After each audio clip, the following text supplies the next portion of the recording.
हम Daniel chapter 8 के part 2 में हैं। इस एपिसोड को देखने वाले अगर पिछले एपिसोड को देखेंगे तो और अच्छी तरह समझ में आएगा। Let's welcome brother MD Jagan. Brother Jagan, welcome to the programme. Daniel chapter 8 में पहला एपिसोड में लगता है अभी शुरू किया, अभी खत्म हो गया और अभी हम पार्ट 2 में हैं। स्पिरिचुअली आगे बढ़ने के लिए बहुत सारी बातें हैं। अगर हमें स्वर्ग का भरोसा जीतना है तो बहुत सी परीक्षाओं को पास करना है। डैनियल बहुत से टेस्ट पास करके आते हैं। अब इस 8 चैप्टर को जो पढ़ रहे हैं उनके लिए इस टेस्ट को पास करने की जो बात है वो डैनियल लगातार प्लस जाते ही रहे, कहीं भी वो फेल नहीं हो रहे हैं। जब मैं इस कैरेक्टर को देखता हूं तो पता नहीं मुझे वो कैसे इस तरह रहे होंगे। बहुत से कारण होते होंगे पर वो सारे टेस्ट को पास कर रहे हैं। ऐसा एक सवाल, वो सीक्रेट क्या हो सकता है? ऐसा ही एक मेरा पहला रिमार्क है। एक विषय को समझाकर आगे बढ़ते हैं। हाँ। अभी तक यानी दानियल के 8वें अध्याय तक दानियल कितनी परीक्षाओं में पास हुआ ये देखे तो सिंह का जिक्र नहीं आया। जी हाँ।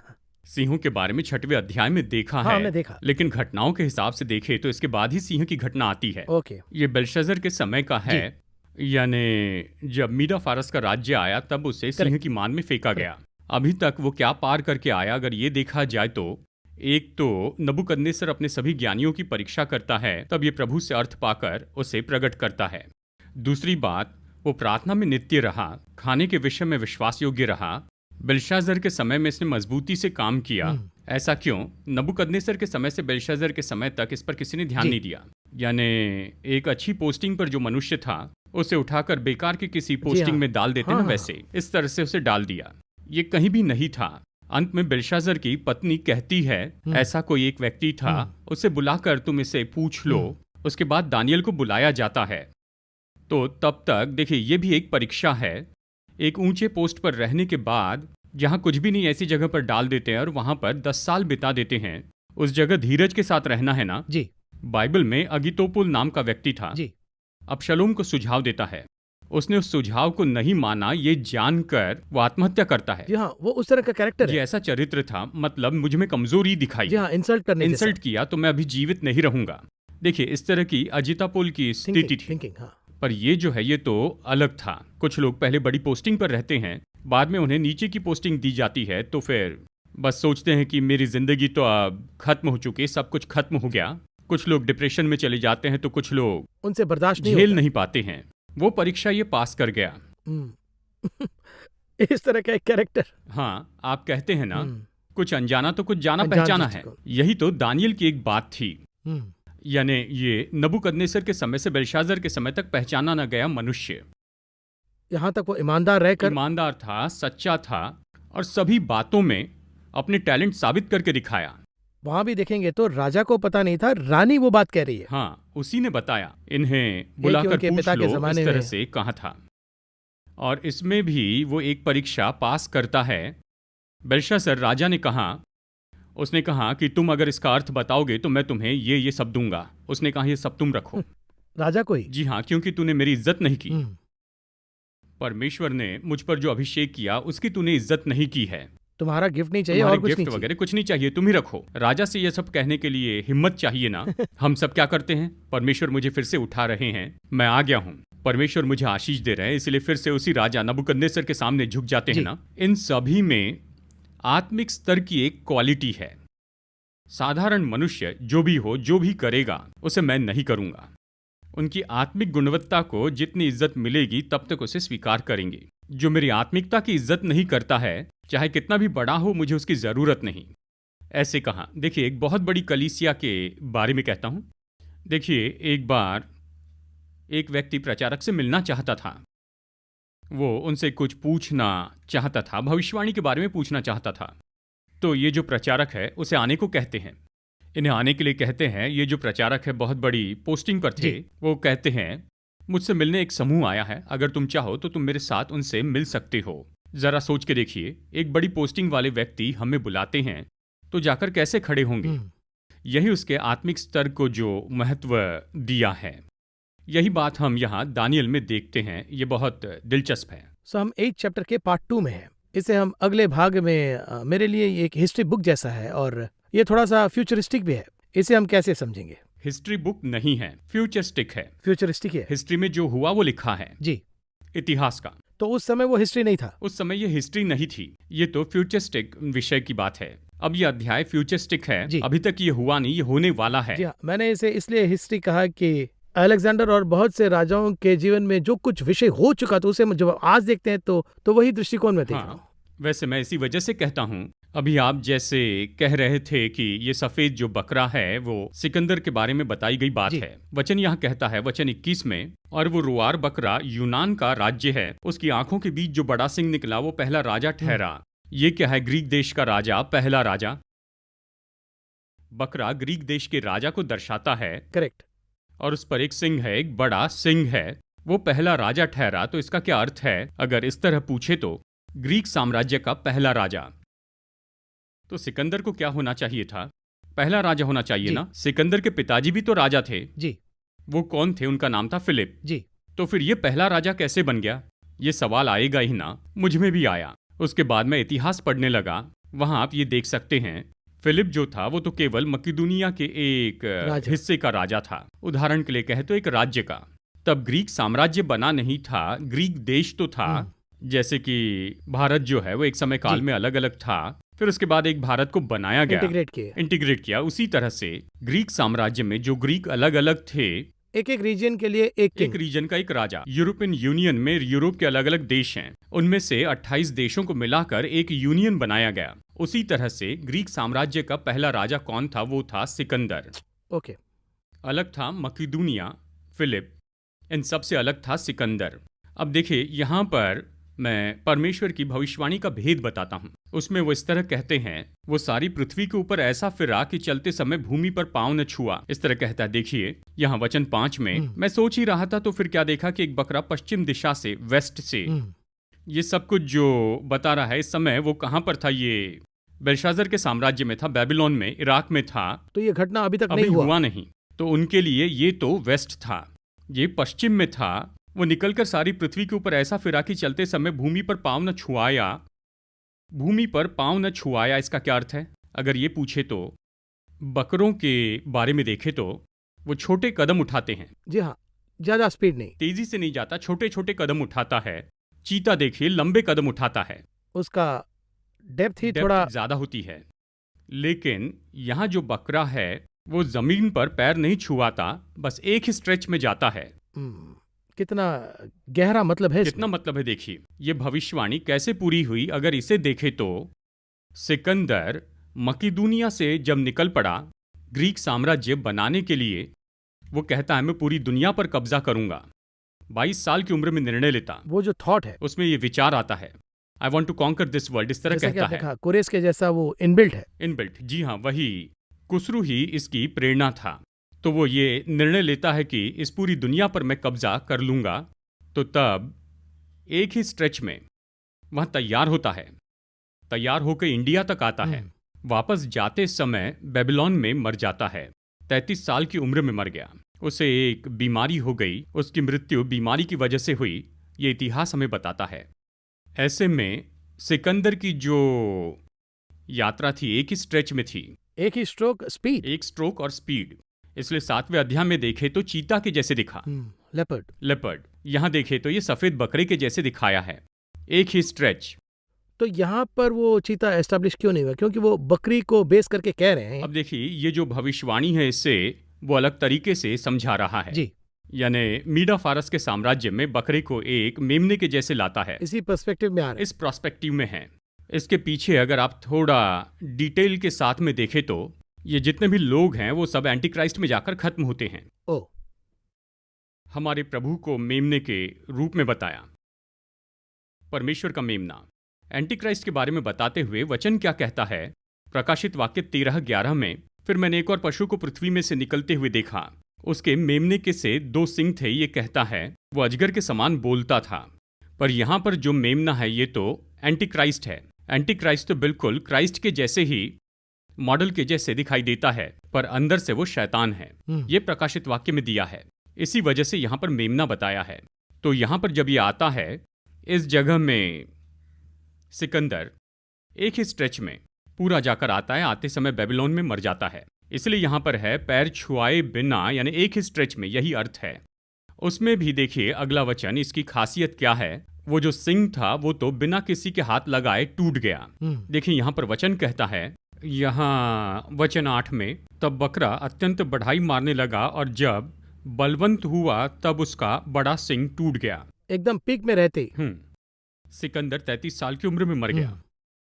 ये सिंह कमजोर होकर नीचे नहीं गिरा, बलवान था तभी टूट कर गिर गया। यही इसकी खासियत है।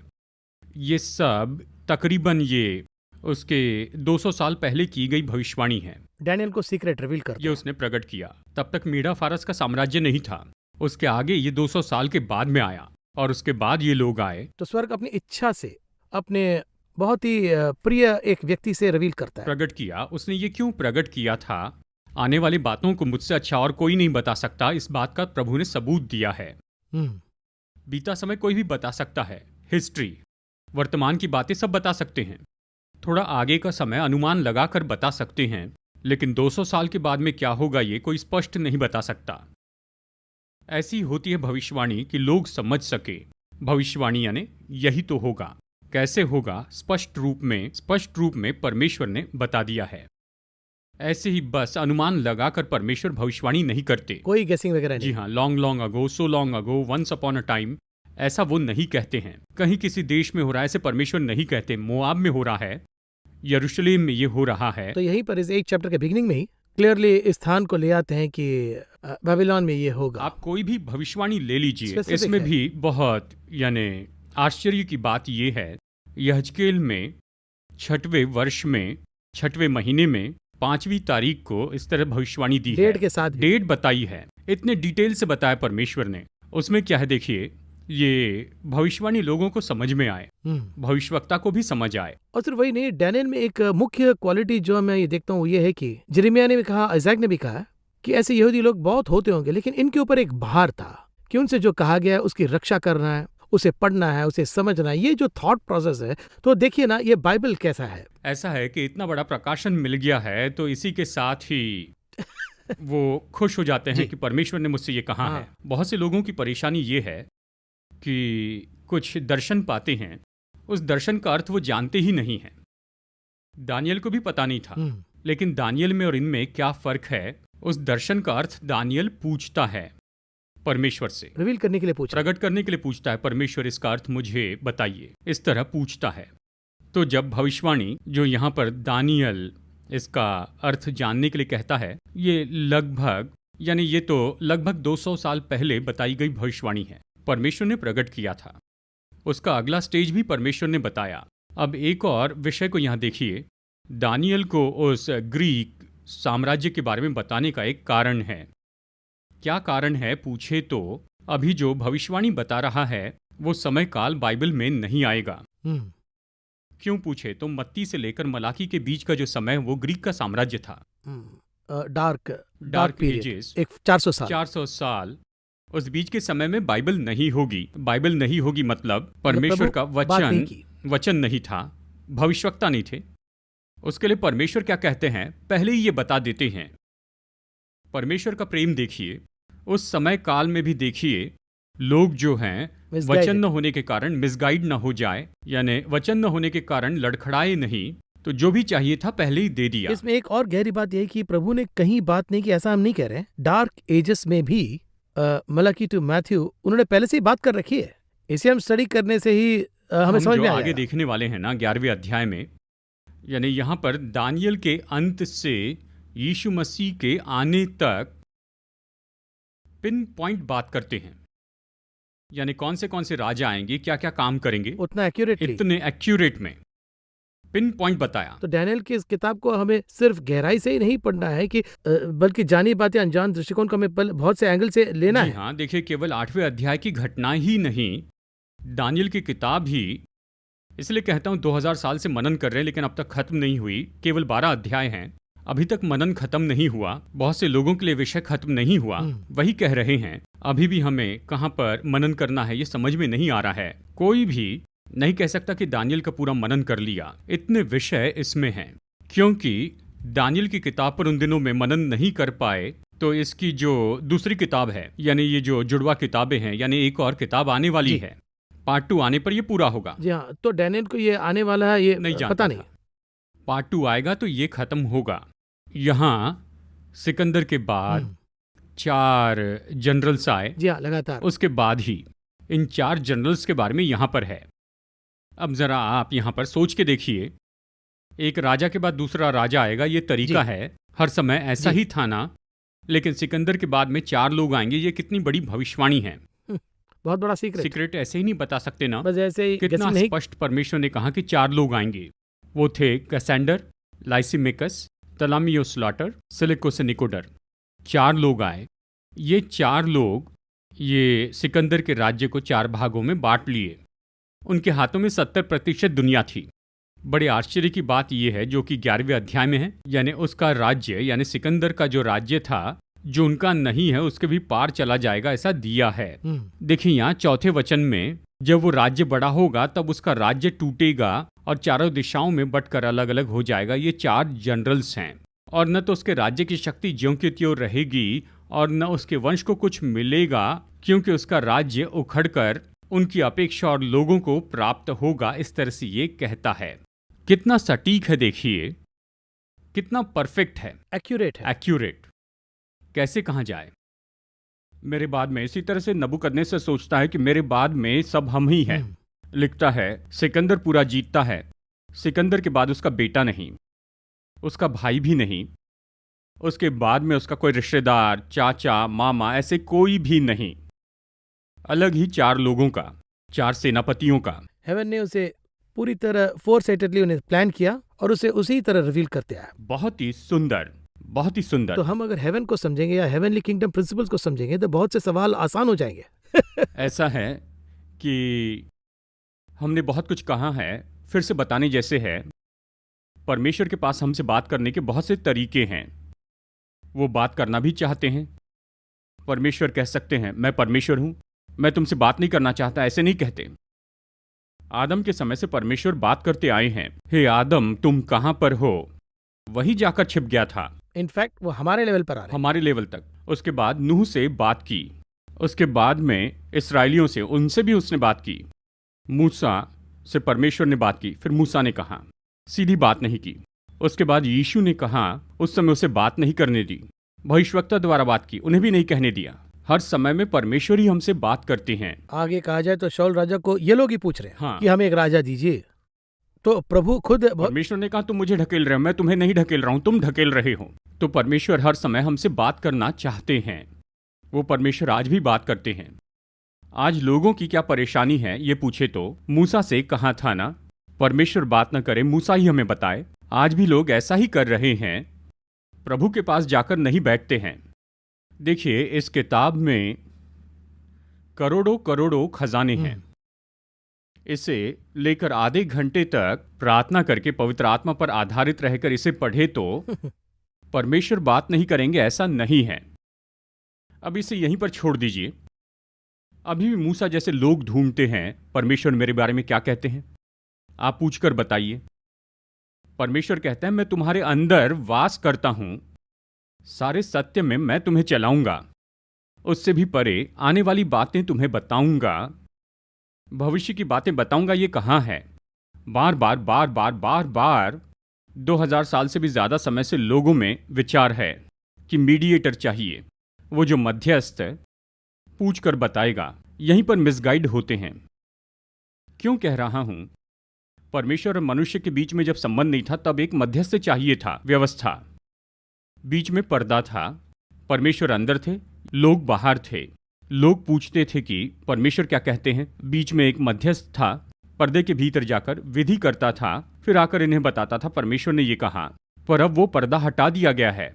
परमेश्वर को सीधा देख सकते हैं, बात कर सकते हैं, सुन सकते हैं। पर ये लोग इस तरह काम नहीं करते, क्योंकि वो ऐसे मध्यस्थ को रख लेते हैं तो वो मध्यस्थ इनका उपयोग करते हैं। बहुत सी गलतियां होती है, मिसगाइड करते हैं। इस्तेमाल करना छोड़ दीजिए। दूसरी बात, मिसगाइड करते हैं ना, चाहे बेटी की शादी करने की बात हो, वो प्रार्थना नहीं करते हैं। किसी को फोन करके कहते हैं मेरे लिए प्रार्थना कीजिए। बेटा काम के लिए विदेश जाए या न जाए, उसके लिए फोन करके प्रार्थना करने के लिए कहते हैं। इसमें कोई बात नहीं, झूठ बोलते हैं। कलीसिया में जुड़ते हैं, वो कलीसिया मेरे लिए है या नहीं, ये प्रार्थना करके बताइए। ये थोड़ा ज्यादा ही ओवर हो हो गया। गया है ना। यानी ऐसे ही विश्वासी लोग, यानी बेटी का जीवन अच्छा हो इसलिए वो प्रार्थना करते हैं। कोई भी ये तो परफेक्ट है इस तरह से कह देते, उन्हें बहुत ही शांति मिल जाती है। जी हाँ। यानी कलीसिया में आने वाले हो, प्रभु के साथ चलने वाले हैं, ये सब प्रार्थना करके परमेश्वर बताए, ये सब बताने का क्या अर्थ? हम्म। यही तो परमेश्वर और मनुष्य के बीच की समस्या गैप। है, गैप। तो आप जाकर बात करके देखिए। केवल यही बात नहीं, देखिए एक और बात है। मत्ती 13 में वचन 52 में प्रभु ने कहा, हर एक शास्त्री जो स्वर्ग का चेला बना वो उस गृहस्थ के समान है जो भंडार से नई और पुरानी वस्तुएं निकालता है। ऐसा गृहस्थ है। इसका अर्थ ये है, हमारे लिए परमेश्वर के पास पुरानी चीज़ों का खजाना है और नई चीज़ों का भी। अब ये सब पुरानी चीज़ें हैं, ये सब परमेश्वर प्रकाशन देंगे। केवल इतना ही नहीं, परमेश्वर के पास इससे भी बढ़कर प्रकाशन है। हम अगर परमेश्वर के पास जाएं तो बहुत से विषयों पर परमेश्वर बात करेंगे। वो खजाना परमेश्वर के पास में है, वो नया है। तो यही ये सेकंड पार्ट है। चलिए सेकंड पार्ट में वापस आए। अगर आप इसे देखें तो ये उस जनरल्स के समय में होने वाली घटना है या उसी के आसपास के ये विषय हैं। यानी सब तो ग्रीक साम्राज्य में हुई घटनाएं हैं, उसके आसपास जो अंत है वहां तक इसके बारे में बताया गया है। अब इस डैनियल चैप्टर 8 के अंदर बहुत सारे प्रोफेसीज हैं, हम इसकी चर्चा कर रहे हैं। उसके अलावा लास्ट टाइम हमने देखा 6 राज्यों के बारे में देखा, उसमें गॉड्स किंगडम और डेविल्स किंगडम ऐसा भी है। अब इसमें प्रभु जो रिवील करते हैं उसमें एक नेगेटिव कैरेक्टर भी आ रहा है, ऐसा लगता है। उसे क्यों रिवील कर रहे हैं? कहा जाए तो प्रभु अपने बच्चों से बहुत प्यार करते हैं, तो वो अपने बच्चों को भी कुछ बुरा होने जैसा रिवील करते हैं। ये मेरा सवाल आपसे है। 23वें वचन की आप यहाँ पर बात कर रहे हैं, यानी एंटियाकस एपिफेनस। इसके बारे में पहले ही हमने विवरण से देखा है, लेकिन आप जो पूछ रहे हैं इसके लिए कह रहा हूँ, क्यों इस तरह से परमेश्वर ने अनुमति दी थी। कहिए कि परमेश्वर ने किसी को सब कुछ बहुत अच्छा दिया है, अच्छा घर दिया है, ये सभी है, इसे अच्छे से देखभाल करो, साफ रखो, इसमें कोई गंदगी न आए, इस तरह परमेश्वर ने कहा जी। लेकिन बाद में आकर जब घर देखते हैं तो वो पहले जैसे नहीं था। अच्छा। वो जो घर है वो गंदा हो गया, बहुत मैला है, बुरा हो गया, घिनौना हो गया। बस यही कि मैंने उस इंस्ट्रक्शंस को फॉलो नहीं किया। इंस्ट्रक्शन फॉलो नहीं किए और उससे भी परे जाकर जो भी नहीं कहा वो सब वहां हो रहा है। घिन होने वाला काम, घिनौने काम जो करने के लिए कहा वो नहीं करते हैं, जो नहीं करना वही कर रहे हैं, यानी जो पसंद नहीं है वो वहां पर हो रहा है। तो फिर क्या करेंगे? पहले आते हैं, आकर एक व्यक्ति को रखते, एक सुपरवाइजर भेजते, मकान मालिक घर को अच्छे से रखने के लिए कह रहे हैं, इस तरह कहते, ठीक है मैं ऐसा ही करूंगा, ऐसे कह के उसे नहीं करते। उसके बाद एक और व्यक्ति को भेजते, वो थोड़ा जोर देकर कहते हैं देखो मुझे पसंद नहीं, देख लीजिए। भविष्यवक्ता वार्न करते हुए कहते, भविष्यवक्ताओं ने आकर कहा। आखिर में अपने बेटे को भेजते हैं, देखो तुम जाओ। नौकरों को भेजने से उन्होंने नहीं माना, लेकिन अब तुम जाओ और क्या करना है पूछेंगे, जाकर बताओ। तुम ओनर हो, एक ओनर हो, तुम जाकर बताओ। बेटा जाता है और देखता है वो ये उसका बेटा है, इसे मार देंगे तो जायदाद हमारी हो जाएगी। बस खत्म कर उसके देंगे। बेटे को मार देते हैं। तो अभी वो देखते हैं इन्हें कैसे सुधारें, इनके साथ क्या किया जाए। इस तरह से परमेश्वर प्रेम करते हैं। कानून के हिसाब से उन्हें मारना चाहिए, हम होते तो वही करते, हम तो घर को ही बर्बाद कर दें। घर खाली कर दो। वो कहते हैं ठीक है, तुम सुधरोगे नहीं, मैं पुलिस बुलाता हूं, तुम्हें निकाल फेंकता हूं।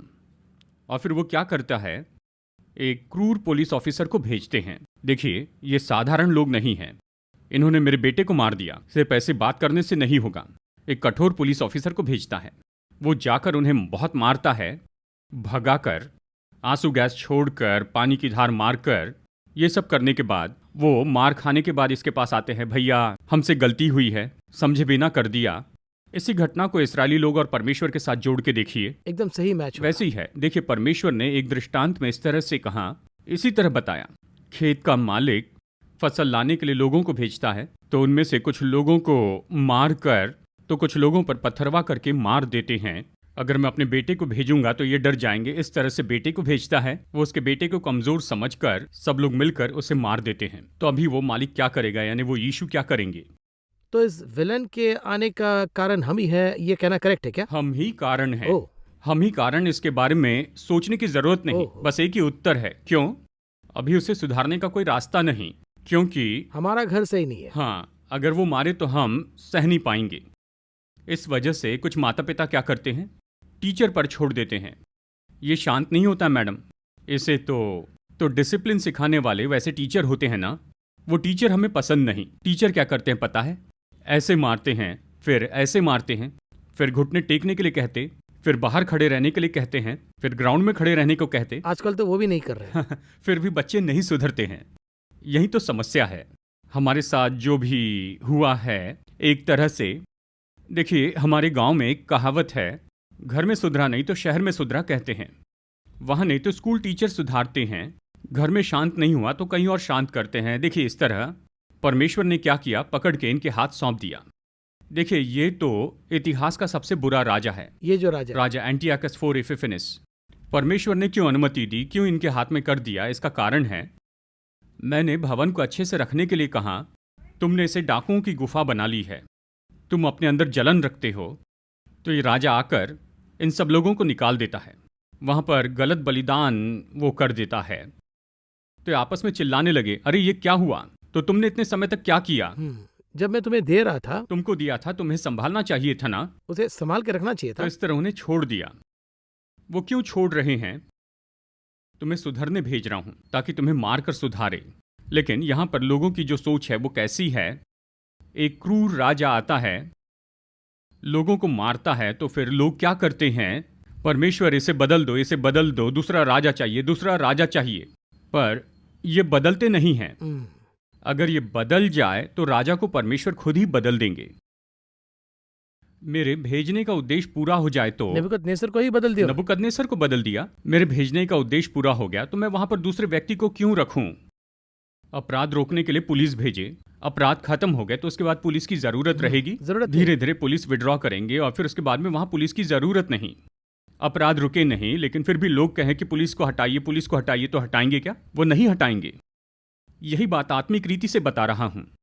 इस्राएल के लोग, अरे ये राजा आ गया है, एंटियाकस IV एपिफेनेस आ गया, मार रहा है, पीट रहा है, सूअर का बलिदान चढ़ा रहा है, वो गलत बलिदान चढ़ा चुका, परमेश्वर इसके हाथ से हमें बचाइए, हमारे बच्चों को मार रहा है।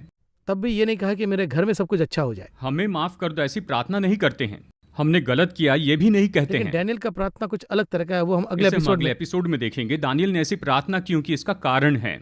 दानियल ने प्रार्थना की, ये बाइबल में लिखी हुई एक सबसे सामर्थी प्रार्थना है। जब तक लोग सही नहीं होते तो ये सही नहीं होगा। तब से लेकर आज तक यही फार्मूला है, हर समय काल में यही फार्मूला है।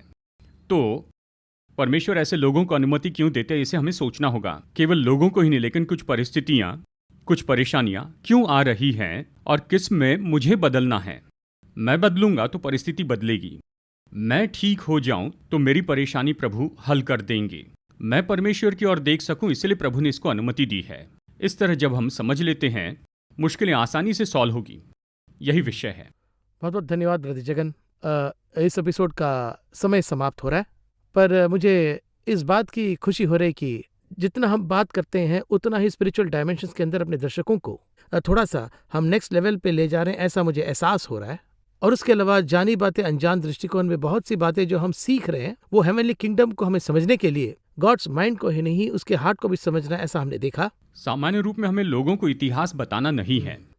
बाइबल में इतिहास है इसलिए कह रहा हूं, लोगों को आत्मिक बात बताने की जरूरत है। इसे ही ज्यादा बताने से मुझे खुशी मिलती है। बहुत बहुत धन्यवाद। अगले एपिसोड में आपने प्रार्थना के बारे में कहा, इसमें डिकोड करने वाले अनजानी बातें अनजान दृष्टिकोण को हम देखेंगे। अगले एपिसोड के लिए मैं बहुत ही उत्सुक हूं और तैयार ही हूं कि अगले एपिसोड में हम और भी बहुत सारे विषयों को सीखेंगे। ऐसा एक प्रतीक्षा है मेरी, ये मेरा मानना है। बट मोर देन दैट, इस कार्यक्रम को इतने दिनों से जो दर्शक देख रहे हैं वो लगातार देख रहे हैं। आई एम श्योर कि प्रभु उन्हें अगले स्तर पर निश्चित रूप से ले जाएंगे। और उसके अलावा हम भी वी आर प्रेइंग, दर्शकों के लिए बहुत जगह पर हम एक साथ प्रार्थना कर रहे हैं और उनके बारे में हम सोचते भी हैं। और 10 सेकेंड में इस तरह डैनियल को लगातार जो देख रहे हैं उनके लिए आप इस सोच, क्योंकि अगला एपिसोड बहुत ही इंटरेस्टिंग है, वो प्रार्थना के बारे में एपिसोड है। अगला एपिसोड देखने के लिए जो दर्शक इंतजार कर रहे हैं उन्हें किस तरह तैयार रहना, ये बताइए। जब हमने प्रकाशित वाक्य को देखा, यानी जब प्रकाशित वाक्य का हमने अध्ययन किया, तो सबूत और इतिहास के बारे में हमने यहाँ पर ज़्यादा देखा।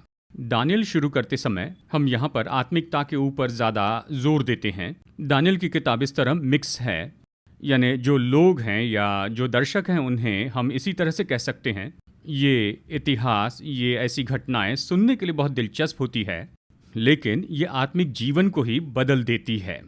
तो मैं यही उम्मीद रखता हूँ कि चाहे जब हम चर्च में जाए, संदेश सुने या कोई प्रोग्राम देखते हैं, तो इससे मैं अपने आत्मिक जीवन के लिए क्या प्राप्त कर रहा हूँ ये सोचिए। यह हमें सोचना चाहिए, उसी पर ध्यान रहना है। ये दृष्टिकोण होना चाहिए। इस प्रोग्राम को देखकर मैंने क्या आत्मिक उन्नति पाई है? आत्मिक उन्नति नहीं है तो उसे देखने से कोई भी फायदा नहीं है। इस बात को हमें ध्यान में रखना है। चाहे कोई भी प्रोग्राम देखें, प्रोग्राम को देखकर इससे क्या टेक अवे मिलता, ये सोचना है। आत्मिक टेक अवे क्या है, इस तरह सोचना है। प्रभु निश्चय ही हमसे बात करेंगे। वही एक बहुत बड़ा रेवलेशन है, ये बड़ा प्रकाशन है। बहुत बहुत धन्यवाद ब्रदर जगन, हमने बहुत कुछ सीखा, मैंने भी बहुत कुछ सीखा। और अगले एपिसोड में डैनियल चैप्टर 9 एक टर्निंग पॉइंट का चैप्टर है, बहुत से सीक्रेट्स रिवील करने वाला चैप्टर है। We'll again meet you in another interesting episode of Daniel.